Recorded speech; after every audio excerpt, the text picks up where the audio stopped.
Queridos amigos, sejam bem-vindos ao canal Videira Espírita. Meu nome é Cristina Brito e este é o programa Projeto 15 Minutos, o Evangelho segundo o Espiritismo. Aqui diariamente estudamos a terceira obra básica do Espiritismo, codificado por Allan Kardec, o Evangelho segundo o Espiritismo. Atualmente estamos no capítulo 10, que trata de uma bem-aventurança, bem-aventurados aqueles que são misericordiosos. Então, trata do perdão, uma virtude desafiadora para nós ainda neste mundo, não é? Estamos vendo aqui, veremos hoje aqui, o item de número 7, que trata do sacrifício mais agradável a Deus. Qual será, não é? O sacrifício mais agradável a Deus. Então, primeiro, Kardec vai destacar no item 7, um trecho do capítulo 5 de Mateus, lá do Sermão da Montanha, versículos 23 e 24, e no item 8 ele vai comentá-lo. Então, no item 7, Kardec destaca palavras de Jesus narradas por Mateus no Novo Testamento. Se, pois, quando apresentardes vossa oferenda ao altar, vós vos lembrardes que vosso irmão tem alguma coisa contra vós, a pessoa está lá, lembrando que ao tempo de Jesus tinha o templo, o altar, e as pessoas entregavam as oferendas no templo, não é? Então, diz Jesus que na hora de entregar a oferenda, se a pessoa lembrar que um irmão tem alguma coisa contra aquele que está entregando a oferenda, deixai a vossa dádiva ao pé do altar. Quer dizer, não oferece agora não, deixa ao pé do altar. E ide antes reconciliar-vos com vosso irmão, e depois voltai para oferecer a vossa dádiva. Ora, então, se vamos fazer uma oferenda a Deus, hoje as oferendas não são mais físicas, sabemos, mas é importante que o nosso coração esteja puro, né? Puro dentro da nossa realidade de pureza, é claro. Então, se há ainda ressentimento no nosso coração ou ressentimento de alguém para conosco, é importante trabalharmos essa harmonização, não é? E é isso aqui que Jesus nos convida a fazer. Mais que convida, né? Ele nos orienta. Então, Kardec comenta no item 8 esses versículos da seguinte forma: quando Jesus disse, ide vós também não, ide vós, não, é ide-vos, não tem tracinho aqui, ide-vos reconciliar com o vosso irmão antes de apresentar vossa oferenda no altar, ensina que o sacrifício mais agradável ao Senhor é o próprio ressentimento. Nos entregarmos esse ressentimento, nos livrarmos dele. O maior sacrifício, a maior oferenda que podemos fazer a Deus é purificar o nosso coração. É como um filho, nós queremos agradar os nossos pais ou queremos que um filho nos agrade, que seja bom, não é? Isso tornará qualquer pai, qualquer mãe feliz, vendo que o filho está no bom caminho, vendo que o filho tem um bom coração. Também o Pai Celeste quer isto de nós. Então, se queremos fazer algo de bom e sempre queremos fazer coisas boas em nossas vidas, vamos procurar estar sempre com o coração o mais puro possível, atentando, conforme Jesus nos diz, a estarmos harmonizados com aqueles que tenham contra nós alguma coisa. Então, vamos fazer a nossa parte para nos harmonizar com aqueles que de alguma forma tenhamos prejudicado, seja por uma palavra que fica aquele espinho no coração do outro. E às vezes é tão simples a gente reconhecer que fomos rudes, que fomos ásperos, que fomos intempestivos, e que se de alguma forma magoamos, nos desculpamos. Importante estarmos atentos, não é? Para que não seja recorrente isso. Então, quando Jesus disse: "Ide-vos reconciliar com vosso irmão antes de apresentar vossa oferenda ao altar", ensina que o sacrifício mais agradável ao Senhor é o do próprio ressentimento, que antes de se apresentar a Ele para ser perdoado, é preciso ter perdoado, e que se cometeu injustiça contra um de seus irmãos, é preciso ter reparado essa injustiça. Só então a oferenda seria, ou melhor, será agradável, porque virá de um coração puro de todo mau pensamento. Mas não é que faz todo sentido mesmo? Na prece do Pai Nosso, Jesus nos ensina, não é? Pai, perdoai assim como temos perdoado. Perdoai o nosso coração assim. Perdoai as nossas ofensas assim como perdoamos aos nossos ofensores.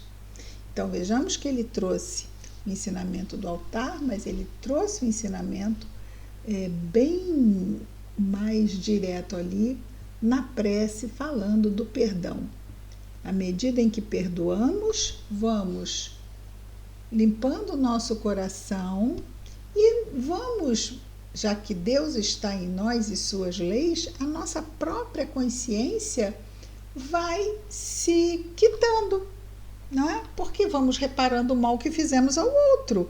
Então, vamos nos quitando, vamos nos perdoando. Ora, já reparei aquilo. Se eu já reparei aquilo, estou perdoado, não é? A minha própria consciência me perdoa. As leis de Deus estão em nós, não é? Então, sabendo de toda essa dinâmica, fica muito mais fácil, ou no início menos difícil, começarmos a realmente termos objetividade nas ações que precisamos fazer a fim de nos sentirmos mais em paz conosco mesmo. Então, Kardec continua dizendo assim: materializa este preceito porque os judeus Jesus materializa esse preceito porque os judeus ofereciam sacrifícios materiais. Devia conformar suas palavras aos seus usos, ou seja, adequar o ensino à realidade da época. O cristão não oferece dádivas materiais. Nós não temos isso, não é? Na casa espírita. Vamos ter ainda, em outros templos cristãos, ainda existe isso, não é? Mas não, essas dádivas de eu vim aqui adorar o Senhor e deixar, nem isso nas igrejas cristãs, também não tem na católica nem na evangélica, porque ali já são doações para a igreja. Eu não sei, desculpa, eu não tenho muita experiência com a igreja católica, mas eu acho que é isso, não é? Doações para a igreja. E não com o sentido de adoração a Deus e de se colocar lá no altar. Isso não vai para o altar. Então, condiz sim com as igrejas cristãs. Digo, todas as frentes cristãs. Então, o cristão não oferece dádivas materiais, ele espiritualizou o sacrifício.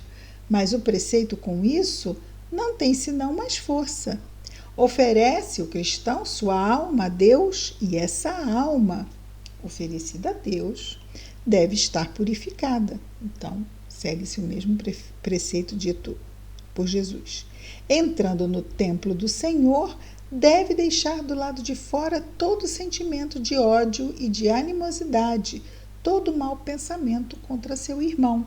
Só então sua prece será levada pelos anjos aos pés do Eterno, ou seja, pelos espíritos superiores a Deus, seria. Eis o que ensina Jesus por essas palavras: deixai vossa oferenda ao pé do altar e ide primeiro vos reconciliar com vosso irmão, se quereis ser agradáveis ao Senhor. Então, nós mesmos, conforme estávamos, né, dizendo, nos quitando com o outro, aliviamos a própria consciência e está aí efetivado o perdão. No item 9, Kardec vai trazer outros versículos, desta vez do capítulo 7. Capítulo 7 ainda é o Sermão da Montanha. Palavras de Jesus, capítulo 7, versículos 3, 4 e 5. E no item 10, Kardec vai comentar. Então, no item 9, Jesus nos diz: por que vedes, nesse aqui, embora não seja tratado do tema perdão, lembrando que o capítulo é Bem-aventurados os misericordiosos, ou seja, aqueles que perdoam, vamos lembrar que no item 4, Kardec fala que existe o perdão, existem duas formas de perdoar: a nobre, generosa, e aquela que é orgulhosa, que procura humilhar o ofensor quando é dado perdão e dizer: olha como eu sou bom, eu perdoei esse daqui, fazer um espetáculo do perdão. Então, o orgulho, o perdão orgulhoso poderia também ser aqui visto nessa abordagem. Mas, especificamente sobre o orgulho mesmo, que trata aqui esse item 9 e 10. É o argueiro, o subtítulo é O Argueiro e a Trave no Olho. O argueiro e a trave. Argueiro seria um cisco e uma trave seria algo bem maior que um cisco, certo? Um pedacinho de madeira. Vamos esquecer que o olho é pequenininho, não pode ser uma trave, a gente não pode pensar na trave do futebol, não é isso? Porque vedes um argueiro no olho do vosso irmão, vós que não vedes uma trave no vosso olho. Então, a gente fica lá, olha, você está com aquele... E tem um grandão no olho da gente lá, atrapalhando a nossa visão.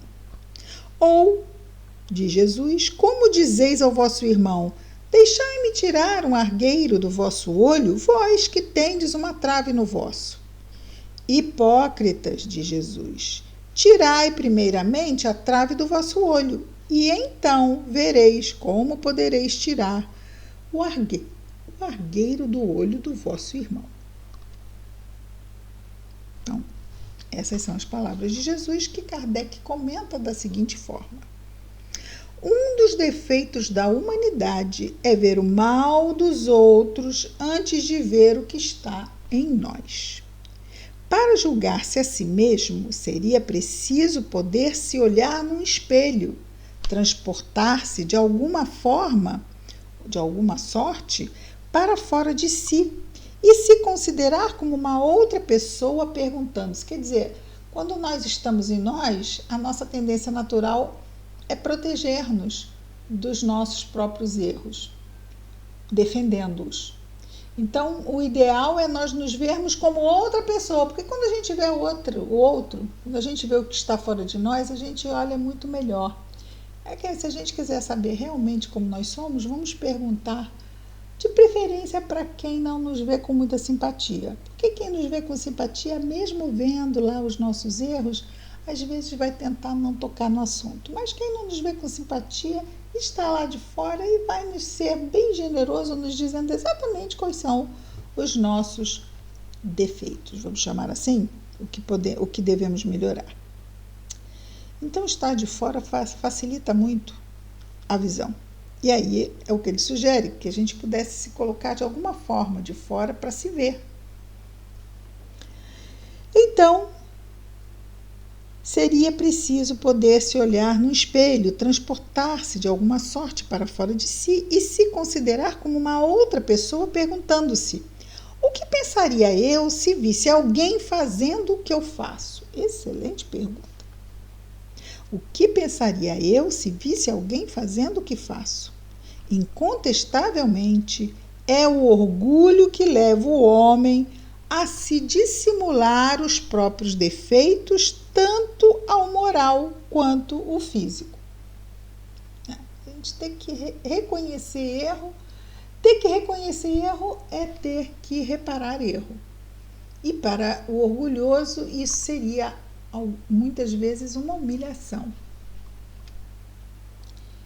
Esse defeito, o orgulho, não é? É essencialmente contrário à caridade. Aí a gente vai entender por que é difícil para o orgulhoso perdoar, não é? Porque ele vai ter a tendência em mostrar que ele está perdoando porque ele é superior. E aí já... Esse defeito é essencialmente contrário à caridade, porque a verdadeira caridade é modesta, simples e indulgente. A caridade orgulhosa é um contrassenso, voltando lá ao que Kardec falou no item 4. Uma vez que esses dois sentimentos se neutralizam, ou seja, a caridade e o orgulho neutraliza, ou bem é uma coisa ou bem é outra. Uma vez que esses dois sentimentos se neutralizam um ao outro. Como um defeito, um homem bastante vão é superficial, né? Não é defeito, gente, é efeito. Como com efeito, um homem bastante superficial para crer na importância da sua personalidade e na supremacia de suas qualidades, pode ter ao mesmo tempo bastante abnegação para poder fazer ressaltar em outra pessoa o bem que poderia eclipsá-lo em lugar do mal que poderia realçá-lo. Então, quer dizer, vou lá ser generoso com o outro, vou fazer caridade para o outro, aí o outro vai e se destaca. Mas eu que sou o top, eu que tenho que me ressaltar. E é por isso que é difícil fazer caridade quando quer se aparecer sendo o maior. Por isso que essa não combina, né? Conflitua. Então, como com efeito, um homem bastante superficial, bastante vão para crer na importância de sua personalidade, na supremacia de suas qualidades, pode ter ao mesmo tempo bastante abnegação para poder fazer ressaltar em outro o bem que poderia eclipsá-lo em lugar do mal que poderia ressaltá-lo, que é muito mais interessante para o orgulhoso ser ressaltado. Se o orgulho é o pai de muitos vícios, é também a negação de muitas virtudes. Encontramo-lo no fundo e como móvel de quase todas as ações viciosas, não é? Por isso, Jesus se dedicou a combatê-lo como principal obstáculo ao progresso. Excelente. O argueiro e a trave no olho. Terminamos aqui o nosso item 10. Projeto quase 15 minutos, o Evangelho segundo o Espiritismo. Amanhã estaremos de volta com mais um programa. Muita paz a todos.